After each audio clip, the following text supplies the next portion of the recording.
Keith. Well, welcome to the season finale of Beyond the Booth Live. It feels like we just started. I mean, really. So enjoy the next half hour because I don't know, next off season, I don't know if we're going to be back in the Beyond the Booth Live mode. But here we are right now before spring training games begin. Gary, Keith, and Ron. And Ron, since you missed last week's show, you need to catch us up. What's going on in your life? This is my last broadcast from the MLB Network studios tonight. So then I am untethered. I am SNY. Whatever they tell me to do, Gary, I'll do it. If they want me in Connecticut, I'll be in Connecticut. If they want me in Flushing, I'll be in Flushing. Anywhere they want me to go, I'm with you too. Even Port St. Lucie? Well, maybe not there. No, I will definitely go there. Well, I mean, Keith filled us in last week on his impending root canal. Do you have anything exciting like that going on?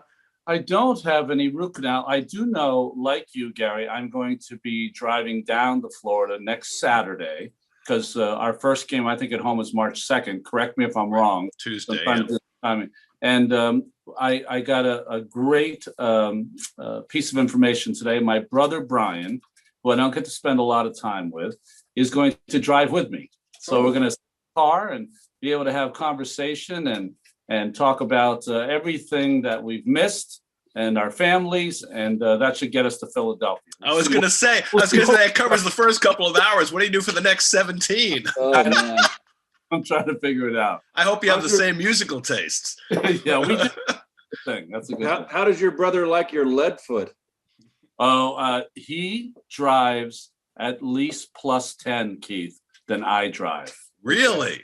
So Now, yeah. I think we should tell our viewers out there, our audience, that we have the three, Gary, Keith, and Ron, have all got lead feet when we're in the car. What are you telling every state trooper from here to Port St. Lucie? Thanks. You should see Gary drive, folks. Oh my gosh. Hey, you just stay with the Suffolk County Police trailing you. Don't stick them on up. So, did you have the root canal, Keith? Yes, I did. And how'd it go? Thank gosh. I tell you what, I had two done like 20 years ago, and I felt I was in the chair all day. I was out in less than an hour, a little less than an hour. I was shocked. No pain. Man. What color lollipop did you pick out? Oh, great. I don't think you get that at the dentist. So we're going to start today, now that we've dealt with the preliminaries, on some non-Mets topics. And both of them actually happen to be in San Diego. The big news of the Fernando Tatis Jr. contract, 14 years, $340 million, creating the most expensive left side of the infield in the history of known man, with Tatis and Machado. So obviously it's an enormous deal for the Padres, and you guys can address that if you want. But my greater interest is in how that affects the Mets negotiations with Francisco Lindor, which is something that should be happening, over the next period of time to see if they can get him signed beyond this year. Well, Gary, when I first was looking at Lindor and having to sign a contract extension, if I was his representation before Tatis signed, I'd have to be a little careful because there's so many shortstops that are going to be free agents after this year that are very, very good. I mean, maybe they're not in Lindor's class, but Seager is as good as any young shortstop you're going to get. Trevor Story, I know all of us think the heck of him as a ball player. So I think Lindor had to be a little careful, to not overplay his skis because there are other options for the Mets. Although I think the option for the Mets is to really sign him. But this contract throws it completely askew and puts a lot of pressure on teams that have great contracts or teams like the Mets who have traded for a great shortstop to get him signed. It's going to be more difficult now, I would think. Well, I'll go back with a little, since I'm the oldest here, a little piece of history. One of the great things that Marvin Miller did Ron, Gary, you'll probably remember this, is that players never had access to the salaries they signed with ownership. So you could never have an estimate, well, if so-and-so's this, and then what am I worth, which is what Lindor can say in regards to Tatis. But Marvin was one of the best things he ever did. I know that when I negotiated my 5-year deal with the Mets, I mean, Foster was the highest paid player at $10 million for 5 years. I recall it was $2 million a year. So I was saying, well, if George is, even though he wasn't my position, but I was able to say, I'm younger, and so what's my value? And that helped me in negotiations. In my first contract with the Cardinals, remember Garvey signed that $1 million deal for 5 years, and everybody went berserk and said, oh, they're paying him $200,000 a year. And it was Garvey, the Dodgers wouldn't let him resign. He tried to renegotiate. The Dodgers said, no, they made him play on that contract for 5 years for $1 million. And that, when I had the MVP year, he was the first baseman I can compare salary to and kind of say, well, got to pay me more than that. I didn't think it was going to be 3.8, but I took it. What do you think of Tatis? I mean, we haven't seen a lot of him up close. He's obviously an enormous talent. I'm thinking, being, more cognizant of his dad. I remember his dad came back and played one extra year because he wanted to build a church in his hometown. I'm thinking there's going to be some gold plating on the Tatis house of worship after this contract. But what do you think about Tatis Jr.? Well, yeah, the house of the gold chalice, right? That's what they'll call it. I think the world of him. I think he has all the tools in the world. I think he is A-Rod-like when you look at his skills: tall, big shortstop, power, speed, much more speed than A-Rod ever had, athleticism. I think that if he stays healthy, and that could be an issue, only played 79 games his first full season, but, he could be the face of baseball. Because of who he is, the way he conducts himself. There's just a magnetic personality to what he does. And, the only issue I have is you talked about the left side of the infield, Gary. That entire infield is making a lot of money with Hosmer at first base. They signed the player from Japan to play second. Either this works out unbelievably. San Diego wins 2 championships. Tatis is the face of baseball, or the San Diego franchise is in Nashville in 5 years. One or the other is going to happen. Of course, the other thing that the Padres did in the offseason was bring in some established pitchers. They got Yu Darvish, and they traded for Blake Snell. Now, Blake Snell today in the Players Tribune wrote a very interesting piece in which he addressed a bunch of issues, but most importantly, getting pulled from World Series Game 6 last year. And he had an interesting perspective. I'm sure everybody knows it was the 6th inning, 1-0 lead, Rays are down 3-2. He's allowed only 1 hit, gives up a 1-out single in the 6th, 73 pitches, and Kevin Cash takes him out of the game. And before the inning's over, the Dodgers lead, and they win the World Series that night. So what Blake said in his article was that what concerned him and what tripped him up the most was the fact that when he went to the mound for the 6th inning, he saw Anderson warming up in the bullpen. And he said, I was so locked in, I was pitching the game of my life. And when I saw Anderson warming up, it completely knocked me off my mindset, because all I'm thinking about is, you can't take me out of the game. I'm going to get pulled out of the game. And that's what he expressed. He wasn't second guessing Cash's decision to take him out. He was saying that seeing Anderson warming up messed with his mind, which I thought was an interesting perspective. Wow. Go ahead, Ronnie. Go ahead, Keith. No. You take it. It's a pitcher's question. Well, I was just thinking that did that happen to Dwight Gooden in '88 with Randy Myers was warming up? I don't know. I will look at it this way. If he was locked in, he wouldn't have seen Anderson. But this didn't come out of the blue. If you watch the postseason, I think in his mind, now I'm not saying in baseball's mind or the Rays' mind, certainly, but in his mind, Blake Snell felt that entire postseason that he was taken out of games prematurely. And I think he started to get a little paranoid about it doesn't matter what I do, these guys are going to come and get me. So in that, I don't know, in that context, Gary, I think that I believe him 100% that he's working on a game of a lifetime, thinks that, I mean, when you put your head on the pillow when you're 10 years old, you want to be in that situation where you have a chance to do something extraordinary. And maybe when he caught Nick Anderson up, and this was the third or fourth time they had done that to him in the postseason, it did affect him. But it only affected him in the sense that he gave up not an infield hit, but kind of a 36 hopper up the middle to Austin Barnes. And but it's a shame because it was really a chance for him to stay in there. But I will say for myself personally, I never went to the mound when I was pitching in a big league game and saw the relief pitcher. And I'm including Chicago and San Francisco where the guys were out there. But it was more apt in those days to start a guy once you got in the inning, not when you started the inning. My feeling is that the one thing about analytics that I don't like is that there's a human element to the game. There's a psychology to the game. And it doesn't take, each individual is different.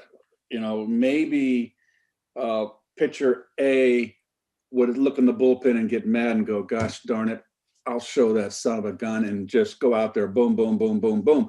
And another guy, pitcher B, might have the effect that it had on Blake Snell.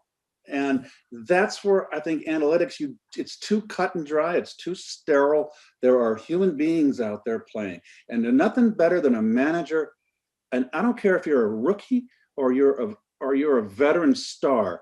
You'd like to have a pat in the back from the manager and a show of confidence from your skipper. And that doesn't get taken into effect with analytics. Well, speaking of managers, the Mets manager Luis Rojas had his introductory spring training press conference yesterday. And it was interesting because obviously it touched on a wide range of subjects, but he felt as though the areas where the Mets could best improve were defense, we know, base running, and controlling the running game. And I guess my question for you guys is, as currently constructed, let's put the controlling the running game piece aside from the moment. The position players that the Mets have on their roster, and without a DH in effect, which it looks like it's going to be, do they have the personnel to be better defensively this year than they were last year? I think yes, as far as the outfield is concerned. It looks like I think JD Davis is going to get the lion's share of third base. Dom is going to have to go out in left field. And Nimmo is going to play center, and we're going to see a lot of flipping around and switching late in the ball game. And the Mets are going to be vulnerable early in games, but we're going to see a lot what we saw last year. Where, I mean, I know they got Pilar right now and Almora, who looks like they're going to be the center fielders that are going to go in late. I read an article, and Gary, you always say it's hard for analytics to really say how really to have a bar of how do you judge the defense of a player in a position. Well, I read where Pilar has the last 2 years has kind of faded away a little bit, has lost some of his dynamic glove out there. We'll have to see that. You know, that's the thing in spring training we'll be looking hard at. But I think they're going to be stronger defensively late in the game. But defense to me right now is still an issue for them because unfortunately there's 9 innings in the game. There's not the seventh, eighth, and ninth inning. So that's why they play 9 innings. So their defense is still an issue. Yeah, I think McCann is a big upgrade over Wilson Ramos, who was struggled last year. I think Lindor is one of the best shortstops in the game, so that certainly is an upgrade from Rosario. But I still think they're going to struggle defensively. They'll have the personnel on their bench to be able to switch out defensive players late in the game if they have the lead. We saw Rojas do that last year with Hernandez and others in the outfield. But they're going to be an average defensive team, in my estimation. They're not going to be extraordinary. Go ahead, Keith. I'm sorry, just real briefly. With Conforto, the two corner outfield positions, Conforto played a really nice defense last year, but Conforto is not Clemente out there. He's not a guy that can run and cover ground. Citi Field's a big ballpark. A lot of the parks are small, but Citi Field is spacious. And I think the Mets understood. And that's why when you were talking earlier, Gary, they got Amora and Pilar. I just think they're just, putting their chips down here as insurance policy, because I think the Mets realize, the front office realize, they've got to have someone in center field that can go get them. Well, I mean, Nimmo's going to play most of the innings in center field the way it looks right now. And, we talk about Smith in left and JD at third and the struggles that they have there. Nimmo's as much of a liability in center field as those two guys are at those other two positions. He's a good left fielder, but he's not a good center fielder. And I worry about that, as you say, for the first 7 innings of games. It all depends on how Brandon hits left-handers. Brandon could be platooned. It could be a platoon in center field, which there's more right-handers than left-handers. So yes, Nimmo would get the lion's share of the play. But I have a hunch that we're going to see a little platoon system, particularly if Almora or Pilar get off to a good start with the bat, and the Mets are so overloaded with left-hand hitters, it behooves them to have another right-handed bat. I never thought I'd say this. They need the DH. Yeah, they do. I mean, there's no question there. Defense would be so much better with the DH. They improved at 3 different positions, right? Yes. So. Then there's the base running, and you go back to last year, and obviously it was a short season, so sometimes things get skewed. But the Mets finished 3rd in the league in OPS, but 7th in runs scored. Now, why? Partly because they didn't hit with runners in scoring position, but the other part was base running. They ran into a lot of outs last year, and Louis was very critical at times of his team during the season last year, and he brought it up again yesterday. So I guess the question is there an overriding theme to the Mets base running problems? Was it a lack of attention, a lack of speed? What do you see as the main issue, and how do you clean that up? Ron, go ahead with that one. Well, I don't know this for a fact, but when I watch Mets players come up as young players, Gary, they might be very schooled and throwing the ball hard, very schooled and hitting the ball, but not as well schooled in a lot of the little instinctual parts of the game that I see other organizations and other young players and organizations the way they play. We seem to be a base-to-base team. Just because you're not fast does not mean you can't be a good base runner. I think that is a given.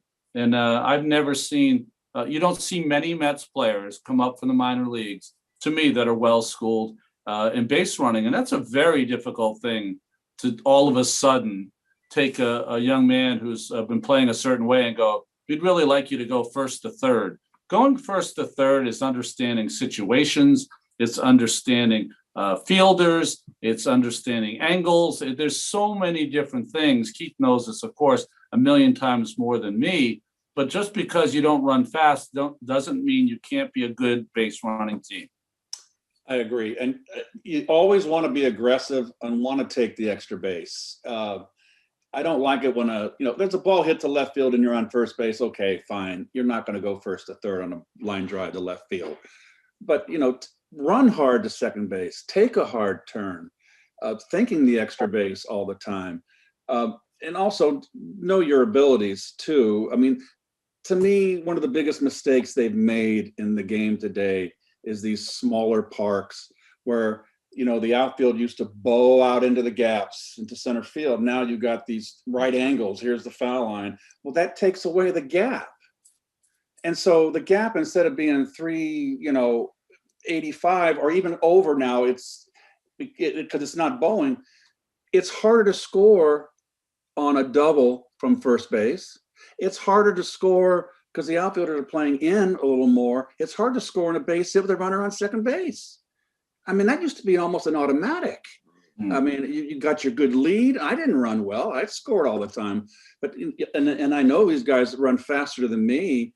I think it's really hurt the game. I think it's taken away a lot of the excitement out of the game. As far as you need good coaching out there. You need third base coach has always been a very critical position. You need an aggressive third base coach because the players, a lot of times with the ball behind them, they don't know where the ball is. You're rounding second base, going halfway to third. You're relying on that third base coach, and you got to have the confidence in that third base coach.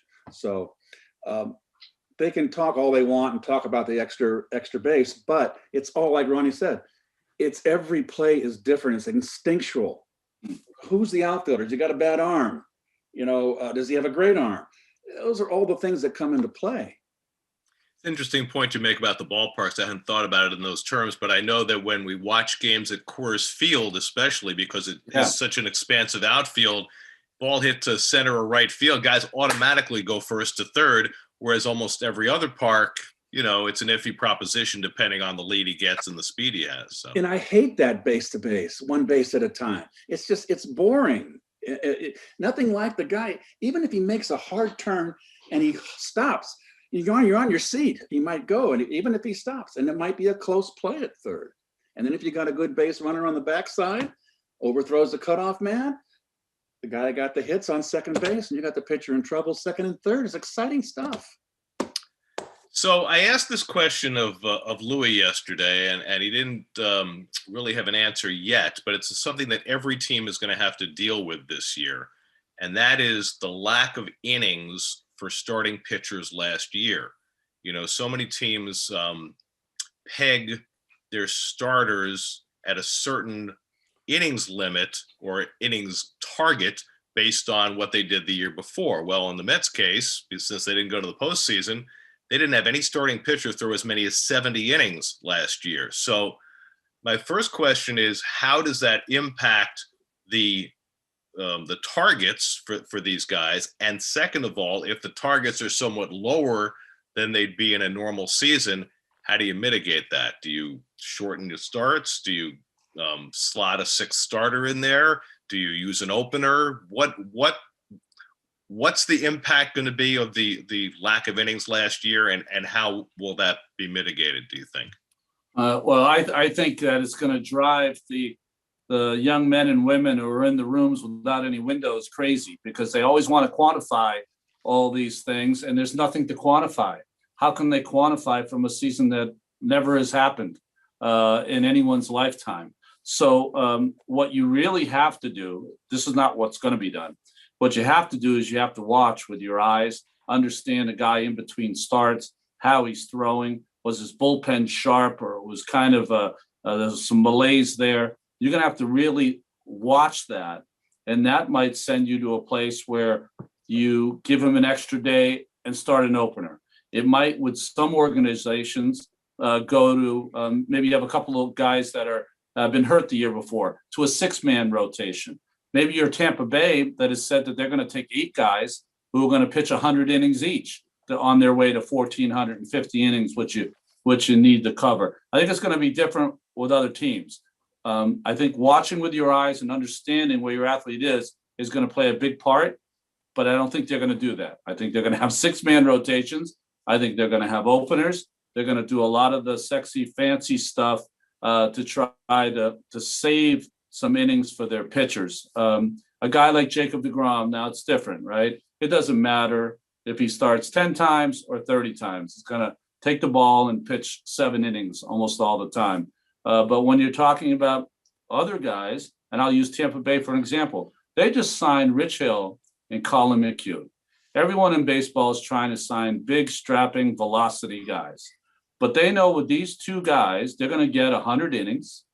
And when they're done pitching and going 2 times through the lineup, they're going to bring in Pete Fairbanks or Nick Anderson or someone throwing 100. And then after their curveball, they might bring someone else in. Diego Castillo's got a great slider. They're going to try to do it that way. So a lot of teams are going to do it different.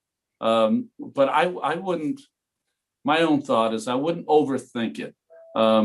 You're still trying to get the best pitchers to pitch the most often. I agree. And then remember one thing too, last year, it wasn't a full spring training. So pitchers weren't really doing their normal gear up. We didn't know when the season was going to start, and they weren't in spring training. So they didn't have the normal allotted time to get ready. They're going to have that this year. So I do think, Ronnie, they're overthinking this. What last year was the first year in the history of Major League Baseball I read where starting pitching didn't go average over 5 innings or 5 innings. I read that somewhere today. That had a lot to do with the season last year and the shortened season. But I just did long division here, guys. 6 into 162 goes 27. You want Jacob deGrom starting. That's 32? the problem. That's right. That's the problem. Yep. You might want to use 6 starters, but you still need Jacob deGrom out there every 5 days, giving you 7 innings at least. It changes the entire dynamic having the best pitcher in baseball. And Ron, I have a question for you. Sure. You're an old timer. You were born on every 5th day. Yeah. And the players today, they may be more they can become, as the generations go by, if say 6 becomes the soup du jour, so to speak, start a 6-man rotation. Do you think that the pitchers would adjust to that? But to me, if you have an off day sprinkled in there, and sometimes 6 days is a week. Sometimes you have 2 off days. So you might have a starting pitcher that might not pitch, will have 1 start in 10 days. I don't see how they can stay sharp. I skip a guy. Yeah. You know what I'll tell you, Keith? I think today's pitcher reacts to extra time better than ever in the history of the game. Because of the nature of what pitching is, really it's 2 hours of reckless abandon. You're going out there and throwing as hard as you can and snapping the ball as hard as you can for 2 hours. As soon as 2 hours is up, that could sometimes be 5 innings, sometimes 6 innings, you're out of there. But I think they react better now than ever. I know that if I was given an extra day in my day, you might as well just go to Vegas and bet on the other team, because I was always going to be a little wild and probably not as sharp. All right, let's take some questions from viewers. Frank wants to know, what's the impact of losing Seth Lugo for probably the first month of the season, surgery on his elbow to remove a loose body? How does that affect the bullpen? Go ahead, Ron. Well, I think it certainly really affects it. And if it's only a month, Gary, that would be great. I had that operation 3 different times in my career. I will say each time I came back, I was a little more compromised than the time before, but I still didn't lose that much. But here's the key, I think, for me, is that in the best world, the Mets get off to an unbelievable start, and they can take their time with Seth, and that Seth can come back in 6-8 weeks instead of 4 weeks and be completely healthy. Listen, he's been so brave to pitch with a compromised elbow for the last couple of years. And when he was in the bullpen, it seemed like he was able to do it at a high level. Last year, they wanted to put him back in the rotation, and I'm not saying that that was the reason he hurt his elbow. It looks like it just was one of those things that happens while you get ready for the season. But I would like to see the Mets get off to a great start and he take his time. But he's certainly going to be missed because he's the most versatile, valuable member of that bullpen. Well, anytime you lose a key part of your ball club, whether it's a starting pitcher or a reliever, that's critical to that component, it hurts. It's not good. You don't want to lose those guys. It reminds me of Gary back in '85. when we broke camp. And remember, Roger had the emergency appendectomy, and we didn't have Roger for the first month of the season. It was like the last week of spring training. And Jesse Rorosco, who was our closer, and then started sharing with Roger because they were lefty righty out of the pen. I thought, okay, Jesse's been down this road before. No problem. You know, we're going to miss Roger, but Jesse did not have a very good April until Roger came back. So then again, you're looking at the psychological part of the game, how each individual reacts to adversity. I think the Mets have enough depth in their bullpen. Some guys are going to have better years than they had last year. And then, like we all been saying, it's hard to judge a player last year in 60 games and how that season started and how spring training and preparation was so thrown off. It's just really hard to get a handle on performance last year. I will close today with a quote, or at least a paraphrase, from the Mets' new left-hander in the bullpen, Aaron Loup, who was asked today if he'd like to be an opener. And his answer was, who wouldn't want to be an opener? You pitch the first inning, you go back to the clubhouse and have a few beers. Oh, that's old school. Just make sure you don't drink all those beers. Save them for the everyday players after 9 innings. Hey, we just made him a charter member of the '86 team. He can hang out anytime. All right, boys. That 26 inning game, Gary.